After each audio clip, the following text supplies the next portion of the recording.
It's finally time, Ozark fans! Ozark has been one of Netflix's most popular and well-reviewed original shows for a long time, and finally, the fourth and final season of the show just premiered.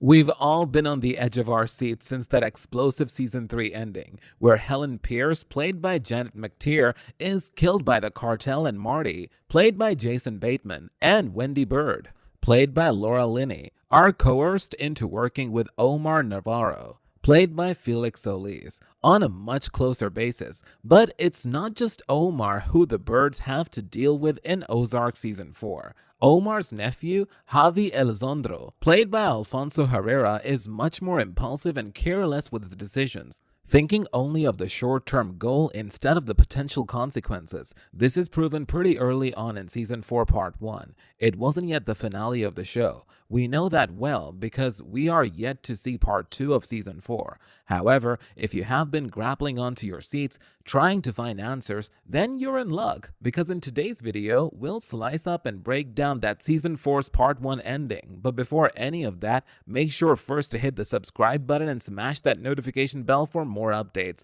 And watch out for many spoilers ahead. Now here are answers to your questions about Ozark Season 4 Part 1 finale.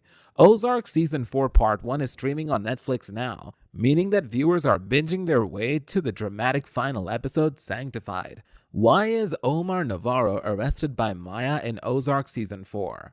One last time, Omar meets with FBI agents to make a deal at the end of Season 4. In spite of the fact that Omar is against it, he agrees to keep running the cartel for 5 more years until he gets immunity from prosecution. At this point, the Byrdes think that they can stop working for the cartel and move on with their new lives. This is what they think. They even plan to move their whole family back to Chicago, even though they live there now. However, when Omar is arrested, everything changes for the worse. So they come up behind him as he's about to leave for Mexico, and he's told not to move. They want to put him in jail, led by Maya. They're angry and confused when they hear about the news, so they don't know what to do. It looks like Maya went against their plan. Marty and Wendy are now in trouble. Javi is still out there. If he doesn't talk to Omar soon, he's going to cause a lot of chaos and mayhem.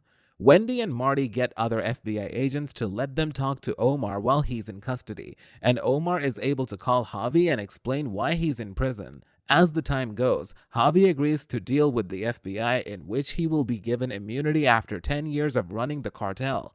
But he doesn't shake on it. There's no way to know what's going on inside his head. Who kills Darlene and Wyatt in Ozark? Probably the most shocking thing about the end of Season 4 Part 1 is Darlene and Wyatt's death. In Season 4, the new Carlet boss makes it clear that Darlene needs to be taken out of the way by the police. The new heroin business doesn't get off to the best of starts because suppliers are hard to come by. Javi, on the other hand, clearly still feels strongly about the move to personally end the whole thing. After he agreed to deal with the FBI, Javi went straight to the Snell house to meet with Darlene and Wyatt about the deal. Darlene says she's sorry, but Javi shoots and kills both of her and Wyatt, saying sorry whoever you are to Wyatt before pulling the trigger. It's a surprise, especially since Ruth Langmore had just talked Frank Cosgrove Jr. into not killing Darlene after she killed his father. It doesn't matter that many people would like Darlene to be killed. It is Javi who shoots and kills her. He still doesn't like that she didn't shut down her business the way the Carlet wanted. When he shows up at her house, he's not in a good mood to talk about it. What happens to Ruth in Ozark Season 4 Part 1? Ruth has the most heartbreaking storyline in the first episode of Season 4 Part 1 by a long shot. Wyatt told her that he was going to stay in the Ozarks with her and start a new life with Darlene, which made her very sad. Ruth is so sad for Wyatt and the relationship he's in. When she finds the two dead, she is fully heartbroken. As she dives, she calls up Frank Jr. and freaks out that he could be the person who did this to her baby. And she takes Zeke with her. However, he talks her down and tells her he didn't kill anyone, which leads Ruth to go to the Byrdes to see them. Wendy and Marty say that they don't know who could have killed Darlene and Wyatt. Jonah, on the other hand, says Javi's name. First, Ruth leaves the Byrdes. We can guess that she's going after Javi. Of course, it's very risky for her to go and talk to the acting leader of the cartel, but she doesn't care because she's angry. Who is Javi and what does he want? Javi is the very ambitious nephew of Navarro. The cartel boss thinks Javi is trying to find a weakness so he can try to take over the business by handing the reins over to Javi before the planned FBI deal. Navarro avoids any rebellion. Maya, on the other hand, throws everything into chaos with her arrest. Even more so, he's very wary of the Byrdes. He thinks that they should be killed instead of Helen Pierce. The cartel is now in charge of Javi's hands, but he's also working with the FBI. It's not clear if Marty and Wendy can avoid a grisly death at Javi's hands. What is Javi's deal with the FBI?